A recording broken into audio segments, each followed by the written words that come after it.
Ladies and gentlemen, welcome to the inaugural edition of the Do the Damn Dive podcast. I'm Jutnick. And I'm Kenny Arrow, and we're about to tell you some shit you didn't even know you needed to know. In this episode, we're going to be talking about recent wrestling video game news. We're also going to get into the issues of Monday Night Raw, and then we're going to debut a new segment called Catching Up with Kenny. You're going to want to stay tuned, so sit back and relax, put in some headphones, and let's do the damn dive. So to open things off, we're going to talk about the latest WWE 2K installment, WWE 2K22. We're going to talk about some news, and we're also going to discuss some of the way that they've marketed the game so far. So Kenny, let's get into the initial WrestleMania trailer that had Rey Mysterio giving a 619 to Cesaro. What did you think of that when you first seen it? My initial thoughts on the trailer was that it did look like a better setup for the graphics. I did think the graphics had improved. Oh yeah, definitely. I think the moves looked more smooth and crisp just from the 619 based off of that, playing it in other games and watching how clunky it can be when he's swinging around the ropes and it takes like 4 different stages. But yeah. It looked more fluid, and I just hope to see more of that until the release. I just want to see it continuously look better. For sure. And their tagline for this year is "It hits different," but honestly, just basing my opinions off that one trailer alone, because that's really all we've seen so far besides the designer Patrick Gilmore, who's like kind of like the head. He's got a big role in the makings of this game. But you know, like just from looking at that trailer, it didn't hit different to me. Mm-hmm. I know the arena looked a little bit updated, but I mean now it's outdated now. Yeah.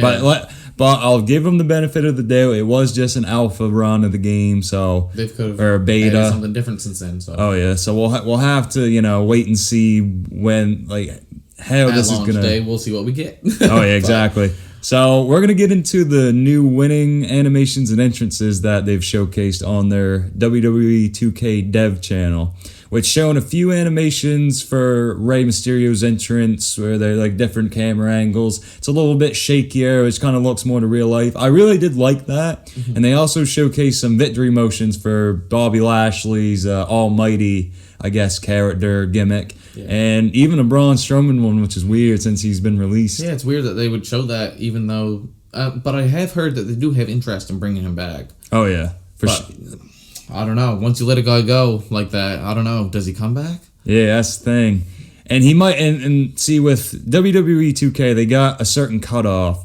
So, if a wrestler gets released after the cutoff, then they're going to probably most likely be in the game. Because in the latest game that they had, 2K Battlegrounds, Luke Gallows and Carl Anderson was in it, even though they was already gone off the Impact. Yeah, that's right. So, it just really all depends on their cutoff times. And another thing I wanted to get into was the designer behind the game, Patrick Gilmore, said that they've recorded over 4,800 move animations, which is the most they've ever recorded for a 2K game. I'll believe it when I see it, because for right now, I've played a lot of the older games, the newer games. I've played a little bit of everything, and I'm always doing the same move. It's repetitive. You go back to the same thing. Oh yeah, eventually everything kind of runs out. Like you do. I just want to see if it's going to be the same.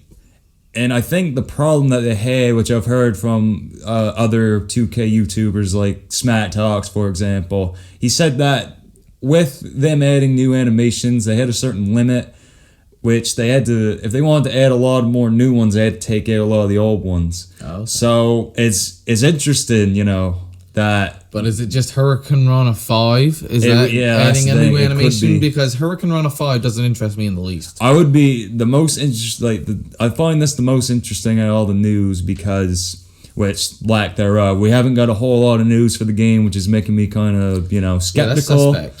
So, and they really got to win the fans over this time because they screwed the pooch last time. Since 2K15, it's been, it's sort of had like it's had little in each game, but it's never hit it. It's had promise. 2K19 was the most promising, but then when Ukes left, they just went down a fucking cliff. Yes, it was a bad drop off. Exactly, but.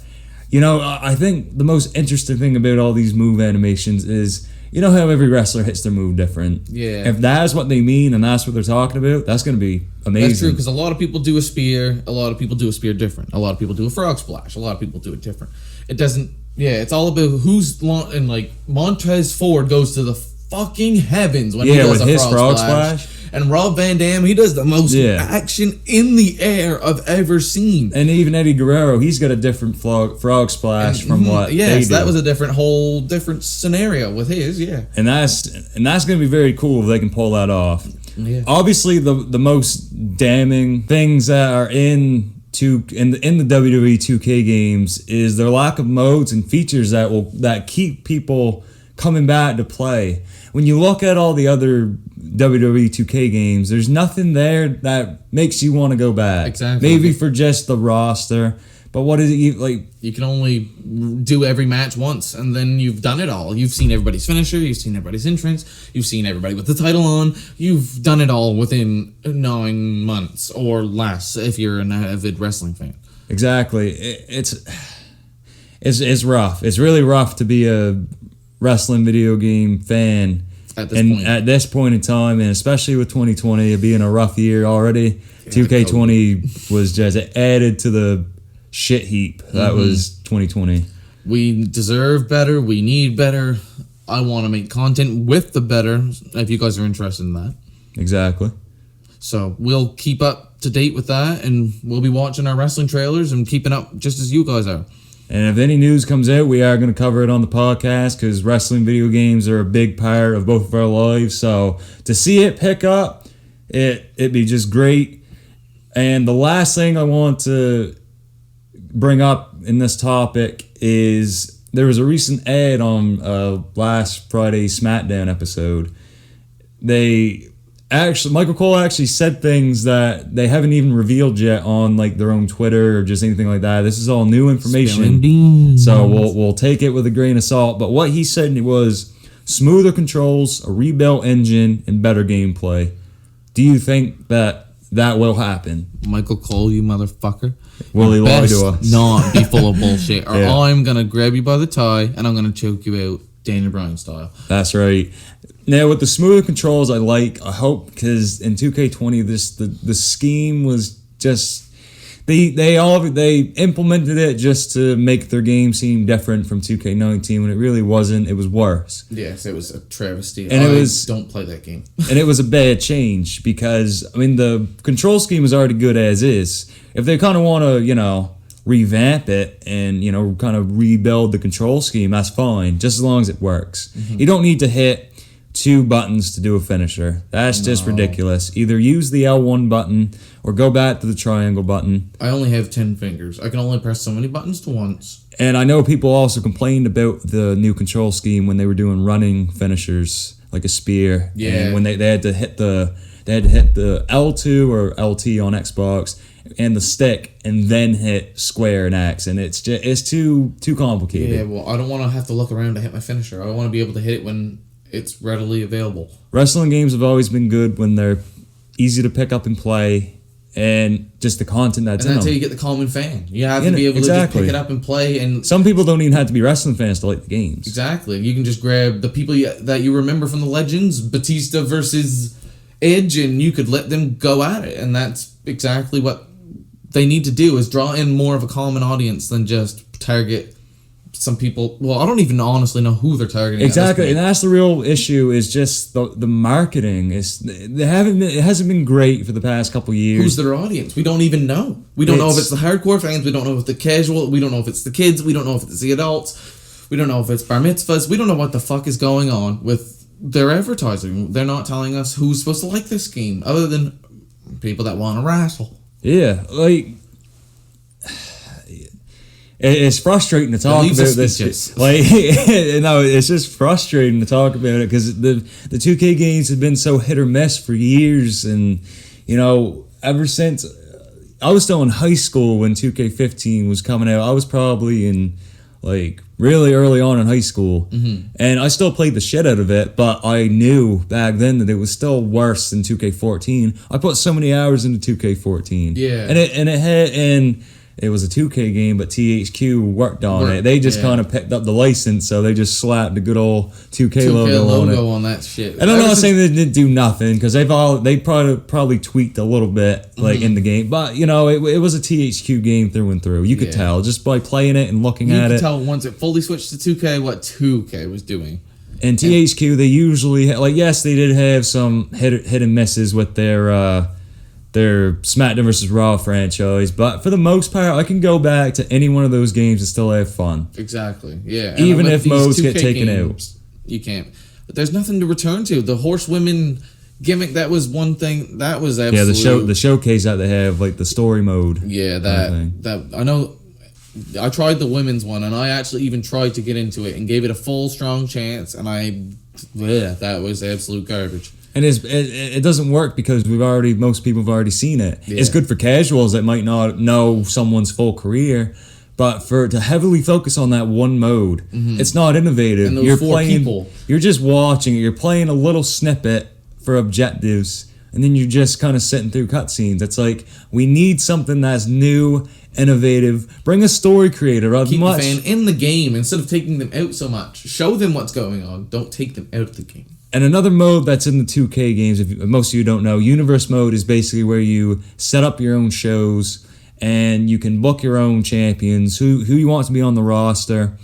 It's good. It sounds good on paper, but the creativity really lacks once you start playing just even a few hours of it. There's no You only have just so many settings that you can mess with, and there's no real storylines behind. You can't put reason behind anything, and without reason behind anything, why even wrestle? We could just talk about it and cut promos all day. There has to be a reason to get into that ring. Yeah, and they added promo features and stuff over the years, but it still didn't work. There's still a lot of things wrong with Universe Mode. I kind of like a mode that you can have some control over it, but the game will throw curveballs at you. Yeah, and I think that epitomizes the 2K games.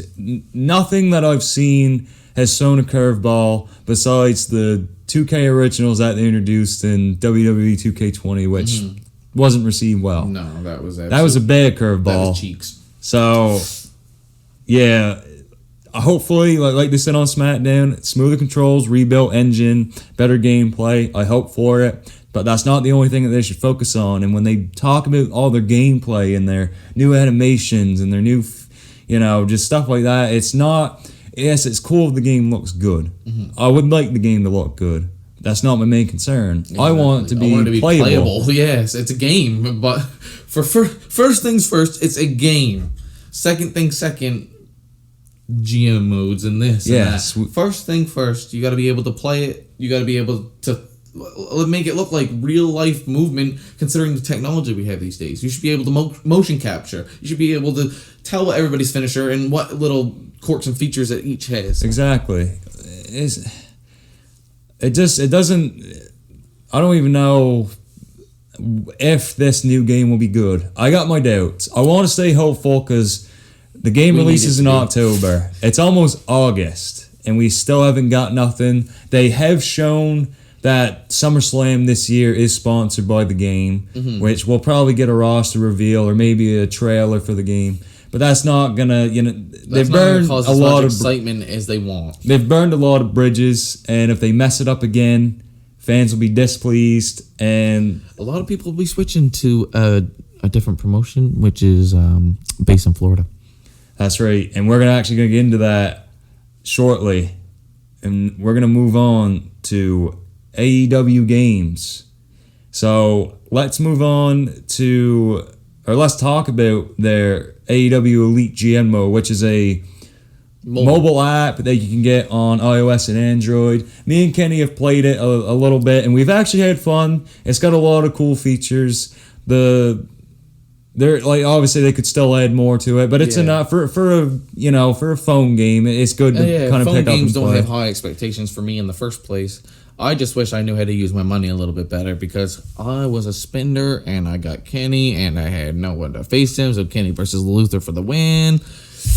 I don't know, but that doesn't sound like a show to me. So you got to manage your funds good in that game. So exactly. They got a lot of different modes too, like challenge modes. They might give you something like you need Brandon Cutler to get a 100 popularity, or this is just some of the ones that I've played. There was a goal for him to reach the title scene, wasn't it? Yep, for the World Championship. And it's just little stuff like that that's cool. The only gripe I have, it's not even with the phone game itself. It's just the fact that we're not getting a GM mode in the actual console game, which does suck. because we would rather have it in a console game than a phone. But it's good that at least the mobile app is fun. It's an option, yeah. You can get by with it. Some people might play it a lot. I only play it casually, but if I'm bored or I need something to do, it's easy to pick up, and I have a lot of fun with it. You know, there could be some more variety with feuds, and the animations, yeah, they're a little bit weird if you pick up the game and play. But, you know, it's fun for what it is. It's fun for what it is. It's a fun little creative outlet if you're going to use it like that. But other than that, it's not a major breakdown to show GM mode like you would probably like. That you would see in, like, the SmackDown vs. Raw games of old, like 2006 and 7. It's good for what it is. Yeah, and actually, speaking about the console games, let's get on to that. We seen a snippet of Darby Allin's model in the game, and him also performing the coffin drop to the outside. Yeah. Kenny, what were your thoughts on just the trailer in general? At first, when I seen the Kenny Omega and Jericho version, I thought it was a lot more arcadey than when I seen it. Yeah, they definitely made time. it. But Ukes also did that for an 07 promotional trailer, or SVR 2007 for WWE, and the the graphics look way different. Yeah. And in the back of my mind, I was kind of hoping that that was what was the case here. In the first one, they looked very bulky, very action figure. Stretch Armstrong. Yeah. Don't think about Lance Armstrong. Sorry about your other name. But to continue on, I just thought it was sometimes. I don't even know. Lance, you got my brain. It's Lance, Tim Storm, Lance Storm. I don't even know anymore. Okay. He's all rattled. I'm all rattled now. It's been a long day, but we're going to keep on pushing through. We'll keep on biking through. Oh, yeah. But, yeah, I mean, from the first initial trailer that we seen, it kind of looked like a mobile game, the first. It wasn't good. In my personal... And some people might like it, but for... It's not something that you would look at and say, this is going to rival. Comic book art. This is going to rival the 2K games. It kind of looked like WWE All Stars, actually. If anyone listening remembers that game. I played that where they had the flaming hands and they would do those big. Yeah, they do the moves and stuff like that. They're flying in the air. Everything was over exaggerated. That was absolutely. They tried to replicate it with 2K Battlegrounds, and it just didn't. Andre the Giant's on it. But no, I actually. And this is a big contrast to with the console game preview. The animations look good. Obviously, it was still in a beta or alpha, or just even test stage. I wouldn't even call it that. So just a test stage. But from what I've seen, the model looked great. Darby Allin looks awesome. The stage looks good. It honestly looks pretty similar to a 2K game, which is good. Now, you're going to have people out there saying copycat this, copycat... Good product, possibly. We'll rate it when we see it. We got to see it first. We've seen all the 2K shit. We've seen what 2K gives us. Yeah, and AEW, that ain't coming out for a while anyway, so we can't completely shit on it. We can't talk great about it, but it does look promising gameplay wise. I think it's gonna run smooth, and with Ukes previously working on the 2K games, I could see it playing pretty similar, which ain't bad because it's familiarity. Because there's a lot of people that watch both shows and maybe even would play both games. Yeah. So it's good. Probably buy both. Oh yeah, it's good for familiarity. So our final wrestling game that we want to get onto is one that I am very excited about, and I cannot wait. By Virtual Basement, the creators of Ark Survival, we have the Wrestling Code. The Wrestling Code. So I think it was maybe not quite last year, but many months ago, they, shown a logo and they signed a bunch of indie talent to be in the game. But what I want to get onto is just some of the, roster members that they have, because they got a lot of great legends and indie stars. A lot of former WWE guys, a lot of people that you would want to see face former WWE guys, a lot of people that smoke weed, a lot of people that got kicked out of the business and exiled. So some of the bigger stars that we have is Enzo Amore, Rob Van Dam. I'm happy. He's a big Enzo guy.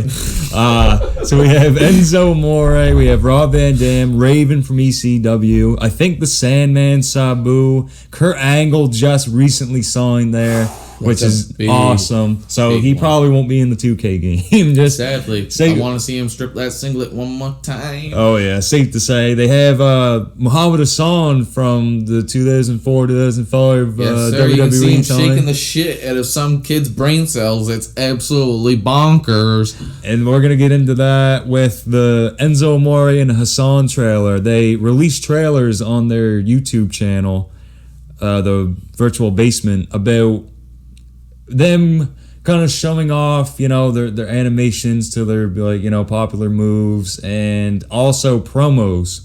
So we got to see a little bit of how the lips are syncing for when they're actually talking and how some of the animations are going. The mouth movement was off, but I will also give them the benefit of the doubt because this is early stage. Yeah, they have time to fix it, but hopefully don't be showing me that shit when you come in with a game. I want you to be better than the other guy, so I will buy you first. But here's the thing I like. Now, this game probably ain't coming out for a while, maybe even a year from now. Yeah. But they're already showing footage of the game, That's true. which 2K's not doing. They're gaining hype.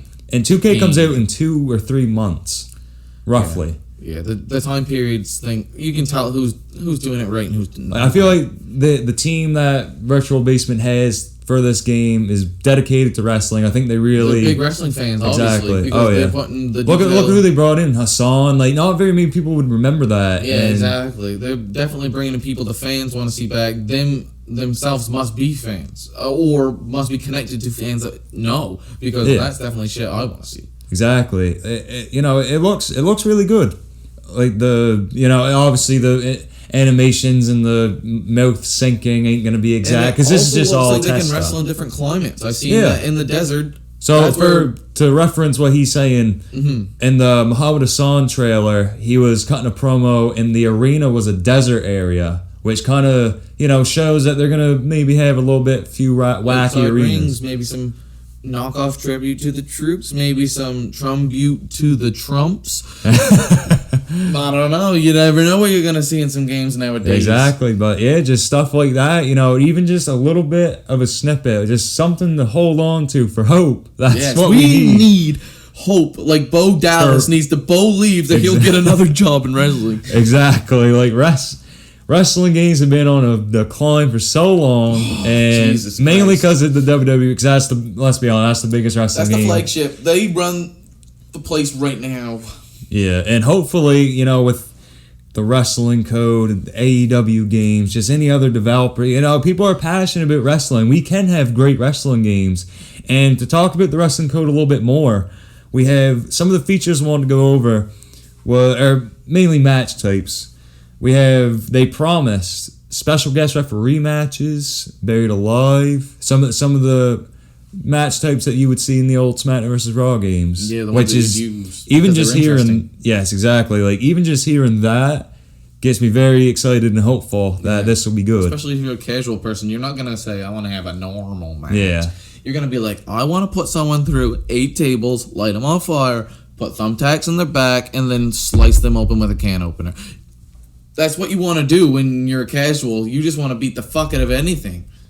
Yeah, it's just like a good little pick 'em up, like a beat 'em up game. Parking lot brawls, like that stuff needs to be vamped as well, in my opinion. And I think that was, if I'm not mistaken, I could be wrong, but from what I see, I got a foggy memory when it comes to but they just had so many match types, it was hard to. Yeah. And that's like so good. They had so many match types, I can't even remember all of them. Exactly, that's what I want. I want to have hardcore matches. I want to have fucking onion rings in a toaster matches. I don't even care at this point. Just like the stuff that's been gone.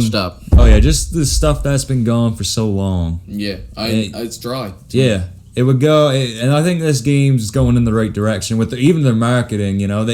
They're a smaller company. They have a better creative vision than anyone else I've ever seen in the game. Like really, compared to WWE, they have put way more effort into visual arenas, outside activities than any WWE game has ever really paid attention to. And they're just a company that's not even really involved in wrestling. Oh, exactly. And, marketing is a big key to a lot of games, Cyberpunk 2077, obviously it was a shit game, but people did buy it. Mm-hmm. I mean, obviously the reviews didn't help their sales. But just the marketing and I don't think the wrestling code's kind of falsely advertising Cyberpunk did, because they had a lot of false claims and they had a lot of legal issues. But I think the team behind Wrestling Code, they're passionate people. They're passionate about wrestling. I think they are going to get the job done. Only time will tell. And here's another thing I really like that they kind of mentioned was they're going to have, instead of DLC, they're going to have free updates. And if the game sells well and people are into it, they were thinking about adding a story mode in a free update patch and a general manager mode in a free update patch. Buy your copy. Exactly. Like when trailers reveal, like when they get trailers and stuff out, hopefully in a couple months' time, because this is still a work in progress. Yeah, we can probably put more input on who we want to see. They're building this from the ground up, so we can't expect everything to look great or everything to be, knocked out of the park. This is the first go at it. Mm-hmm. You look at the first ever SmackDown games, those weren't quality compared. I mean, obviously the times that they were in, which probably contributed to that, but we got to give I think look wise, it looks great. The sweat looks good on the wrestlers, and it looks really good. It's not too cartoony. I think Enzo's model and Hassan's model look great. Yeah, there's no one overly super vascular that isn't supposed to be, or there's no one that's super tubby that's not supposed to be super tubby. From what I've seen, everybody looks proportionate. Very true to life. Some WWE games, they look like they have square pecs and just straight board arms. They definitely accentuated some of the positives. Yeah. So, and took out a lot of the negatives. Mm-hmm. But, the only concern I have with this game, which might turn some people off, but let's just keep this time frame that they're going to release in mind. We don't have an actual release date, but for a fact they have confirmed, Virtual Basement's confirmed, that the Wrestling Code is next gen only. So PS5, Xbox Series X, I believe, and obviously PC. Mm-hmm. So we both own PS4s and the last gen, I guess you would call it. For now. Is this a concern for you, Kenny? Or could you see this as a concern for some people out there that might not want to make the jump yet? But we also got to keep in mind that this ain't coming out for a long time. So maybe by then, maybe people will make the switch. Yeah, I think as long as the consoles can be readily available by then, whoever would want one would have one. But I don't see that being the case, honestly. With the way consoles have been hard to get and hard to locate, I haven't had any luck, and I know a lot of people that are on lists longer and longer and longer and longer by the day, and you just can't get your hands on one. So, if that's the case at the time, I'm gonna be pretty upset, honestly. But it sucks for me. I'm just gonna have to wait. Yeah, exactly. And hopefully by the time that this game does release, or is close to releasing, that everyone can get their hands on the next gen consoles if they do want to try it. Because games nowadays that are going to release from here on out, even the newest WWE game or AEW game, they're going to be heavily tailored towards the next generation of consoles, which is fine because the cycle for the Xbox One and the PS4 is slowly coming to an end. Yeah. Not saying, and it could be a lot of years before they stop making games for it, or newer games. And it is, it's going to happen where console or, top video game developers are going to want their games on the next generation of consoles because they got more leeway. Yeah. And I think it is good in a way for the Wrestling Code because they can add a lot more stuff and not have to worry about a last gen port. Yeah. Because see, a lot of the time they gotta kind of mess around with the resources to see, okay, what can we fit on this last generation game and what can we put on the new one. Yeah. It'll take time out of that developing process to put it divide the stuff up. Yeah. Exactly, which could cause some chaos. I'm not a video game developer. I don't pretend to know everything, but I do know that it can be the case sometimes. They obviously got to allocate a different team there probably just to work on the last gen, or maybe even transfer it to a porter company. Mm-hmm. But Yeah, I think it is good for the wrestling code. Yeah. Maybe not so great for the fans that might not make the jump in a year's time. But that's the thing, we just can't know about these things until it actually comes out. Yeah, that's true. But I'm very hopeful for this new game, all these new games. Let's just hope that WWE 2K, AEW games, and the wrestling code hold up to expectations. And we are going to go on into our first segment called Catching Up with Kenny Arrow. Stay tuned. Ladies and gentlemen, it is now time for Catching Up with Kenny Arrow. So in this segment that we're calling it, I'm going to ask Kenny Arrow a bunch of questions, and he can take as much time as he wants, but these are just going to be random questions, kind of on the fly, and he'll have to come up with his best answer. So the first question, Kenny, that I want to ask you is, do you believe that CM Punk and Daniel Bryan will sign with AEW? And out of the two, who would be the best pickup for All Elite Wrestling? In my opinion, for both people, I think it's pretty much a done deal. I think Punk is locked in for Chicago for September, and he's headed there to make his appearance and show the people that he's back for wrestling. I think he has the itch. I think he's got it back. But in my opinion, I think Daniel Bryan is the more important pickup. I think he could really elevate that division and bring people like Darby Allin and bring the MJFs and bring the Sammy Guevaras with him. I think he is just the most talented technical wrestler, the guy that's going to take this time out and be the veteran for all these guys, and I think that he's just the most professional wrestler that there is, and I think that CM Punk's not going to really care backstage. I think he's just going to pass everybody by.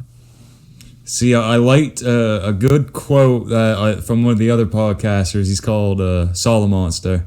He said that Daniel Bryan's going to be the best wrestler, and that if he does sign, but CM Punk's going to be the best talker. Yeah, and that is true. Yeah. Not saying Daniel Bryan isn't a great talker, because he is, but when you just look at the two, one's going to be the fucking amazing wrestler putting on clinics, and the other's going to be putting, like the microphone. He's going to be drawing in an audience. Yeah.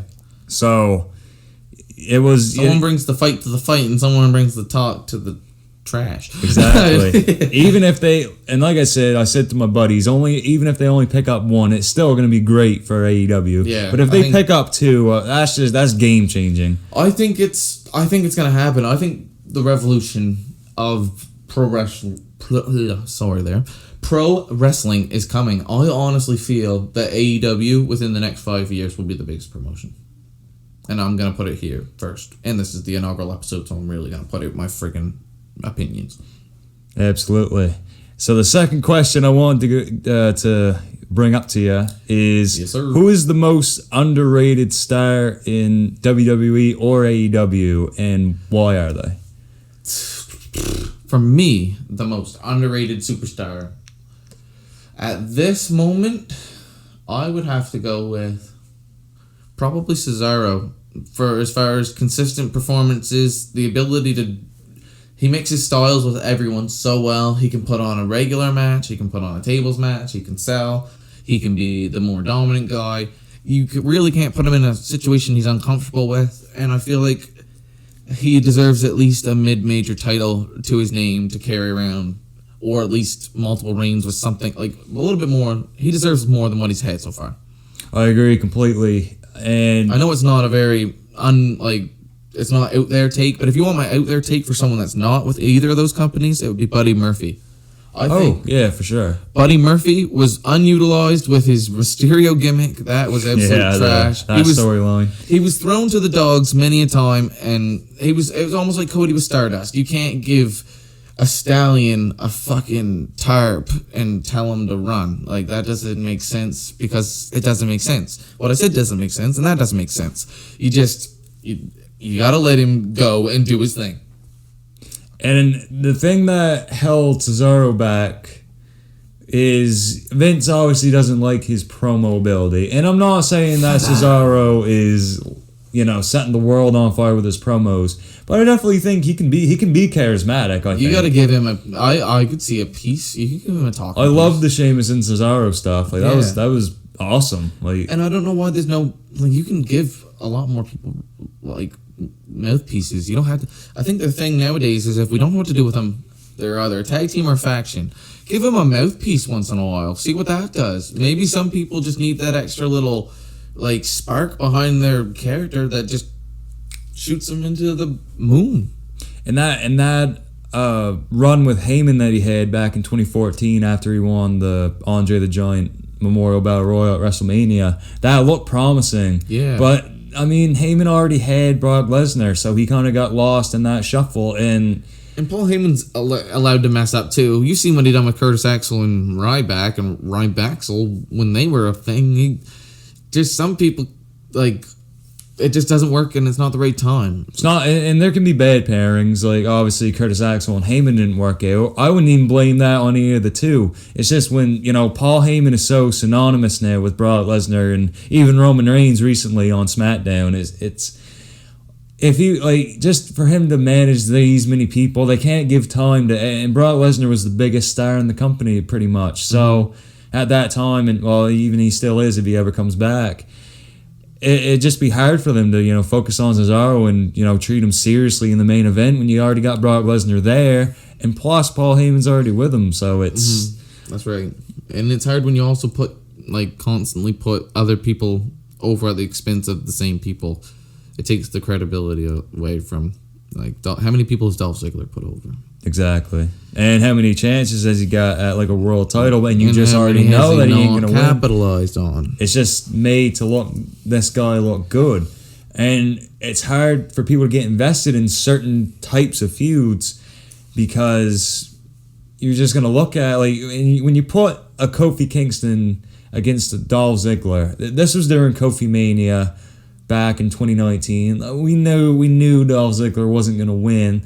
I'm personally a big fan of Dolph Ziggler, but it's the facts. We knew he wasn't going to win, and He's really the throwaway guy. It pulls a lot of the excitement away from a feud when you kind of already know what's going to happen. And I know some things that are predictable isn't bad, but you should have credible opponents, and I think Cesaro is a credible guy, credible opponent.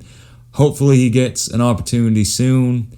I know he got a little mini push a few months back, but let's hope they can continue that.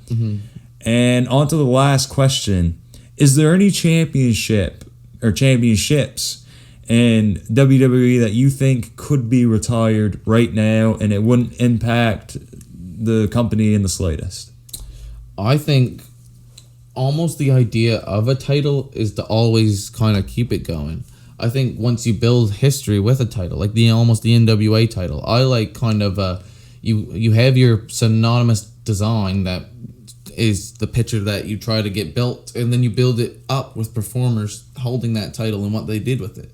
I think what you do with the title should be carried with the title, and that's why it's an honor to have the title. So I feel that titles should never be personal. Well, Mr. Brody is a different situation because of the circumstances, the length of the title being even an actual title, and it was just so unique to the situation. But as a rule, I think as a wrestler, what you put into your title should be passed on to the next holder to kind of keep the title credible. Oh yeah, exactly.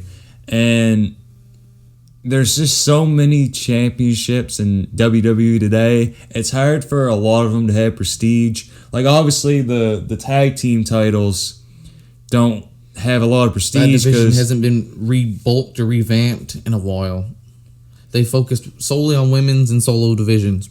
For one, Vince McMahon he doesn't like tag teams. That's obvious. Yes. And even just some of the other titles, like the 24/7, we see that once every blue moon. We're seeing it more now, and the crowd is back.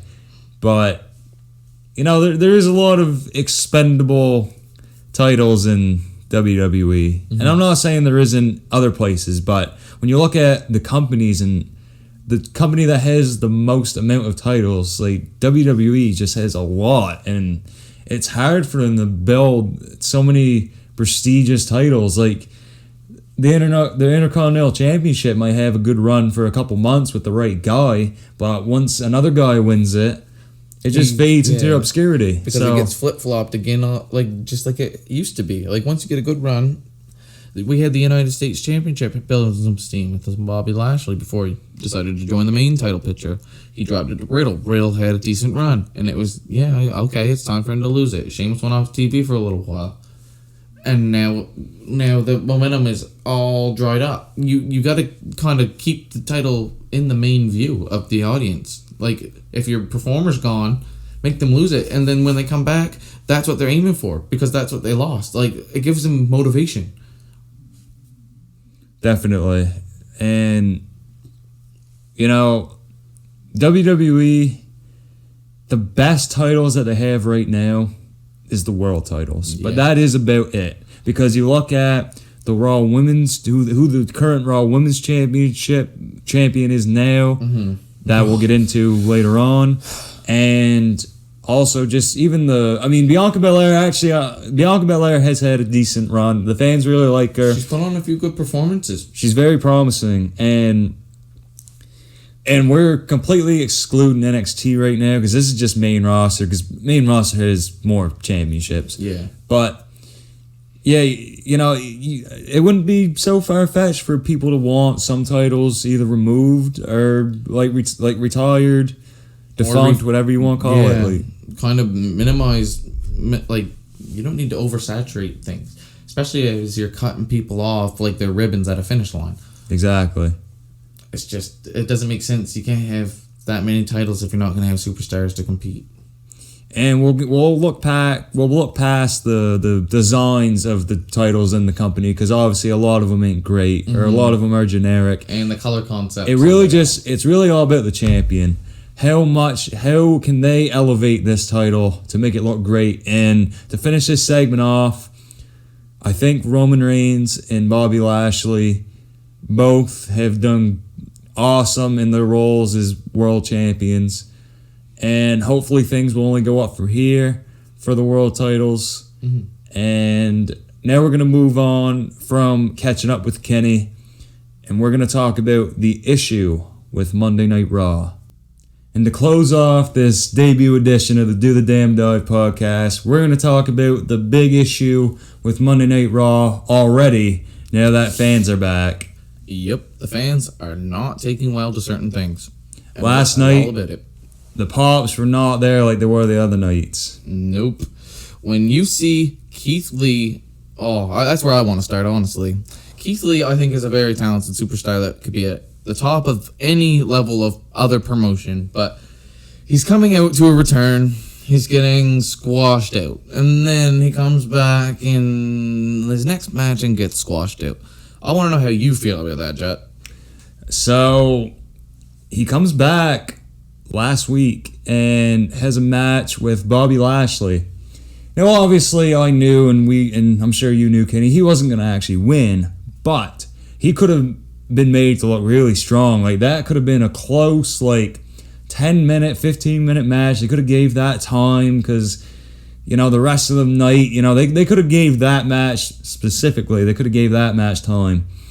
And he got a little bit of offense in the start, and then after 7 minutes, Bobby Lashley just basically not squashes him, but Bobby Lashley takes control of the match, and just like that, Keith Lee loses. It was heavy on the second half of that match, but it was heavily Bobby Lashley. Yeah, and with a guy that you're returning, what's the point to return if you're going to squash him out? Why not squash it with someone else? Or at least if you're not going to make him look strong, just put him in another match. Yeah, there's plenty of room on the card, I'm pretty sure.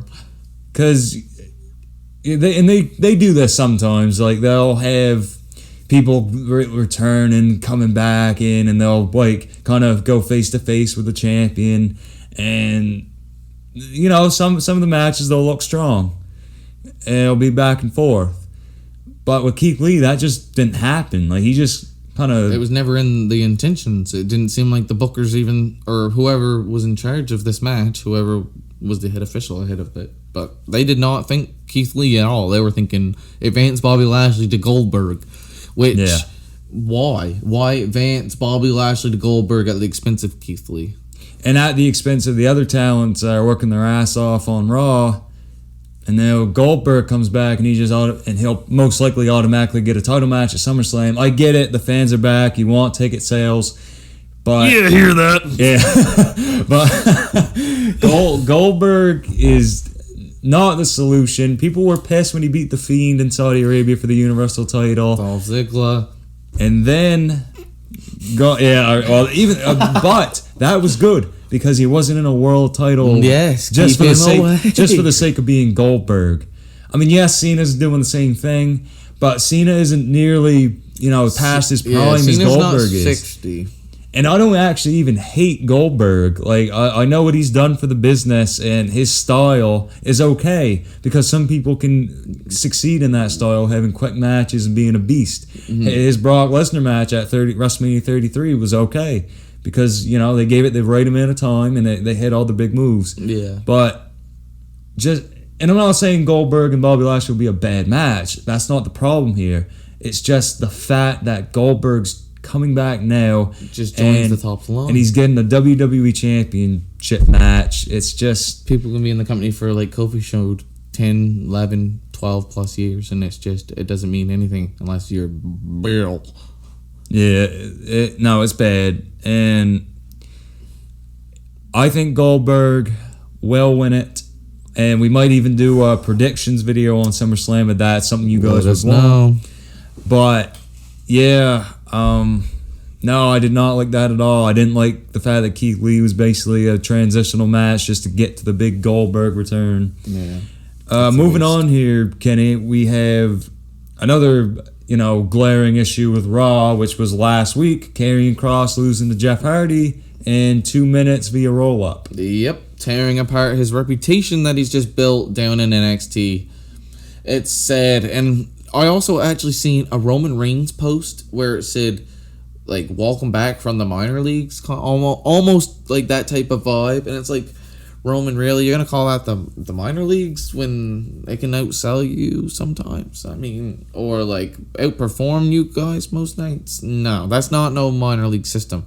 I think that's a backhanded thing to say, honestly. But that's besides the fact at this point. And I'm sure he was just doing heel work on Twitter. Yeah, that's definitely heel work, but it got to. I don't. Yeah. Oh yeah. He's got to get in his hooks in the arrow. Oh yeah.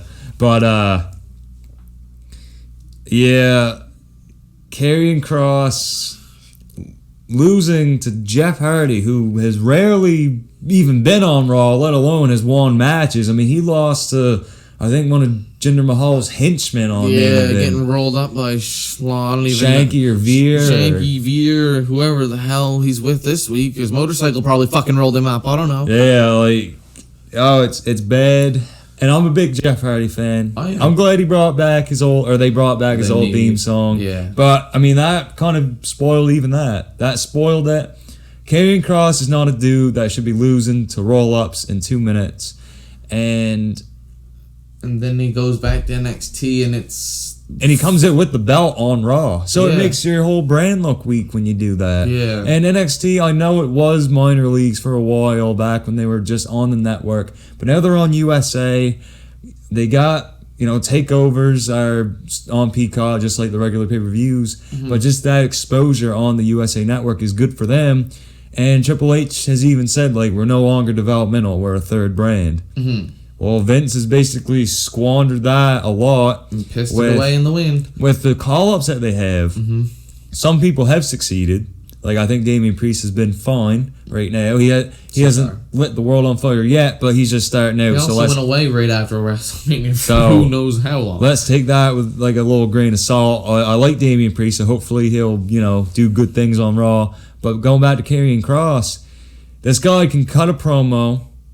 He's a beast in the ring. I'm not saying he's going to put on no clinic or nothing, but he doesn't have to, just because when you look at this guy... He's so intense all the time. You look at this guy and you're like, holy shit, this guy could fucking knock some heads. And in today's wrestling where you got a lot of smaller dudes in the ring, he stands out among the crowd, which is good. Yeah, you just need him to be the big guy amongst little dudes, and like they did in that 5-man match, he was out of it for most of it. Oh yeah, that Takeover in Your House this year. Yes.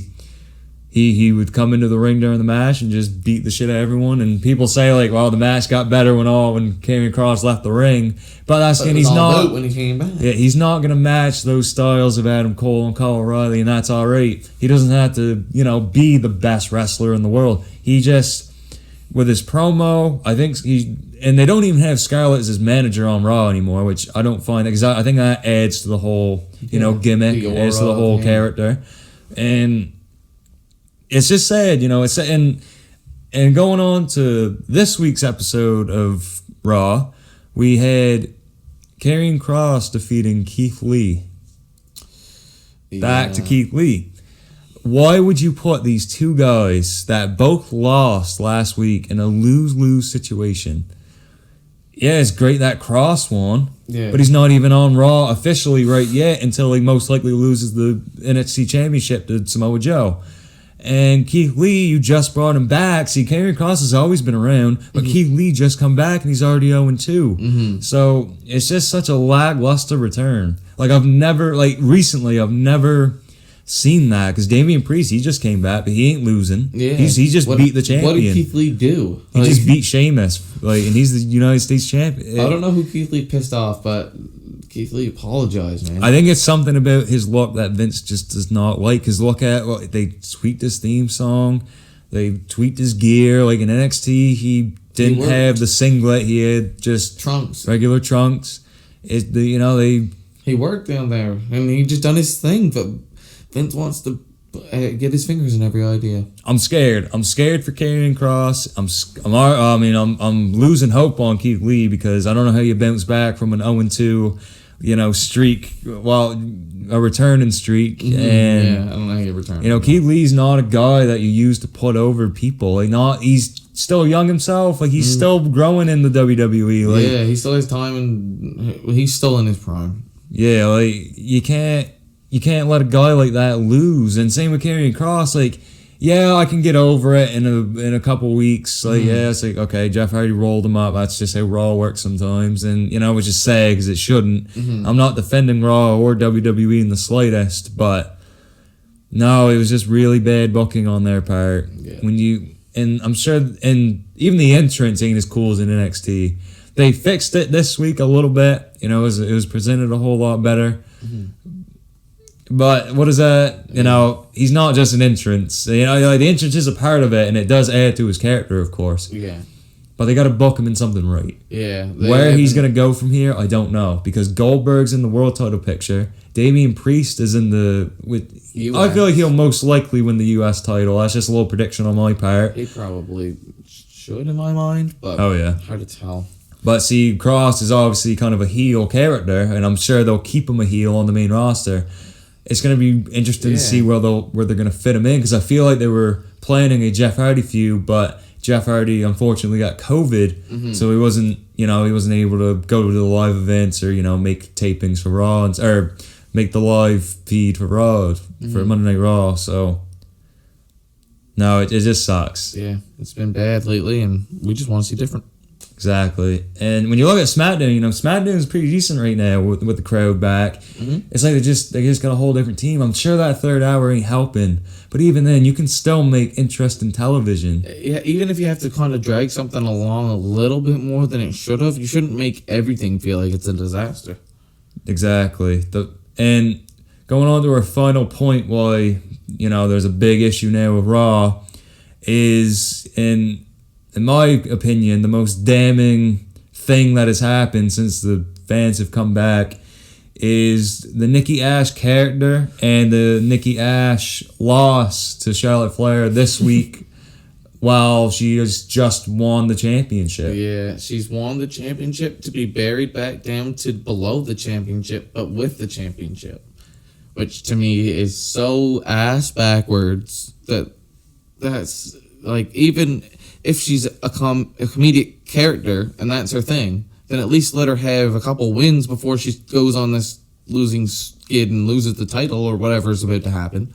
Yeah, I just found it funny. I mean, let's be honest, the promos are bad. I'm not saying Nikki Cross. This is an unpopular opinion, but I wasn't ever the biggest fan of Nikki Cross. just everything that she's done on the main roster just hasn't stuck with me. But I can see where she would appeal to the fans and stuff like that. Like I see, her value in this company. I'm not saying she's bad. It's just not for me. Yeah. But it's, and this was a gimmick that she came up with, the superhero gimmick. This was her idea, and she wasn't being noticed. Like Vince McMahon wasn't noticing her while she was on Raw, and she just thought of this crazy ass idea, and he liked it, which of course, because Vince McMahon likes a bunch of goofy shit. Yeah, he just wants the most actually fucked up thing your brain can come out with, and go out there and do it because it's funny to me. But the one man pleasing shit that goes on, it's getting redundant. It's getting over. I'm over the fart jokes. I'm over all the weird fucking Vince McMahon only likes shit. I want to see stuff that's putting the performers at a high level when you're paying them right and you're covering travel costs and you're doing what you should when you're that type of promoter. I don't know. Vince McMahon gets under my skin, as you can tell. Oh yeah, I'm sure he does for a lot of people, but oh geez, it's bad. Like, I am sick of seeing Charlotte Flair. I've kind of even grown tired of Rhea Ripley, and she just got there not too long ago. That division, even when you add a burst of something, it's not even a burst of something. And if you haven't caught up with WWE recently, which I don't blame you, but Nikki Cross got repackaged as a superhero, Nikki Ash, which the Ash stands for almost a superhero. And she won Money in the Bank, and she cashed in the night after on Monday Night Raw, and she beat Charlotte Flair. And she is currently the Raw Women's Champion, but she's already being booked like a loser because this week she lost to Charlotte Flair. And then the promo after was just the worst thing because she's like, "Well, I almost beat you. I know I could do it. This is the Raw Women's Champion. I almost beat you. I know I could do it." Yeah, you should have not ifs, ands, or buts. So basically, they're almost painting the picture that win that her winning the title was a fluke. Yeah, fluke. Fluky. And fluky flube. It's just nuts. It doesn't. It's unbelievable that they would do this shit. And like I said, I'm not the biggest fan of Nikki Cross, especially not now with this superhero gimmick. I know she did it probably to get noticed, and it worked, so credit to her. It was something different. I mean, trying is trying, but trying and producing shit, still trying and producing shit. It's a very rocky gimmick, for sure. There's holes in it. There's so many holes. That's the thing. I'm a realistic person for the most part, and when there's so many, I can look past a few holes in the story, but when there's just so many holes that it looks like a fucking piece of cheese, I can't just look past it to say, oh, okay, this is happening. I need to know. I need context. Why? How? Who? Who are these people? Why are they fighting? Where'd they come from? And all I know is a superhero, a goth girl, and Ric Flair's daughter having a fucking tussle in the middle of the ring for a red shiny thing, and the superhero girl's going off the rails. That's all I know. Exactly. It worked with the Hurricane, and I guess Mighty Molly too. They talk about other superhero gimmicks, but they were established, yes, like Shane Helms and Molly Holly, but it worked. It just worked because it was booked right. And they weren't overly trying. And the segments were funny. They weren't bad, but they were actually funny. Like this Nikki Ash character, I don't even think it's trying to be comedic. When you have an actual it's trying to be like, and I think I can Thomas the Train type bitch, and I'm not feeling Thomas the Ash. It's not even so, like, from what I've seen, it's not like they're even trying to go a comedic route with it. She's just trying to be like an inspiration, but like, would that make an honest, real person dress up as a fucking superhero? I'm not dressing up like a Ninja Turtle. Like, if I want to inspire people, I'll try to, or at least give people some food for thought. I'll make a podcast. You're not going to see me going around the streets dressing up as a fucking superhero mask and all, like someone at Comic-Con. But They could have, I don't know. And they could have bought their, I guess, We're for better. hire if anybody needs us. Oh, yeah. we can. Now, we have some ideas that, some people might like. But and that's another thing we want to talk about is fantasy booking. We had this idea where we're going to take certain gimmicks and certain feuds in the WWE or AEW that we think that we could, kind of fantasy book, and we get your guys' opinions on it. And obviously that will come a little bit later, but we're just going to try to produce a bunch of content that we think you guys would like. And in the comments below of this podcast episode on YouTube, just let us know. Just let us know what do you think, what's something we could improve on, something we could, like ideas, certain, reviews on wrestling shows or anything like that. What do you want to see? What do you want to hear us talk about? We can talk about littler promotions. We can exactly. We could consume different wrestling media out there. Yeah, you can almost dictate what we do. We're here for the fans, and we want to hear what you got to say. Exactly, and it's also going to be hard to cover everything because just schedules. Yeah, we have outside lives. We're not going to be consistently always doing this, but we're going to pump out as much content as we can for the viewership we have. But we're definitely going to take your guys' opinions and considerations into account. And we hope you enjoyed this episode of the Do the Damn Dive podcast. We're going to be talking about more things in the coming weeks about wrestling. We might have some guests on here, some of our buddies. They might come on here, and they're big wrestling fans. So stay tuned for that. We hope you liked everything, our GM mode that we uploaded a couple days ago. Check that out on our YouTube channel. Episode 2 will be coming out soon. And if there's any feedback that you guys would like to give us, please send it off in the comments. I'm Jutnick. And I'm Kenny Arrow. Keep your arrow flying. And we will catch you guys in the next episode of Do the Damn Dive. Peace.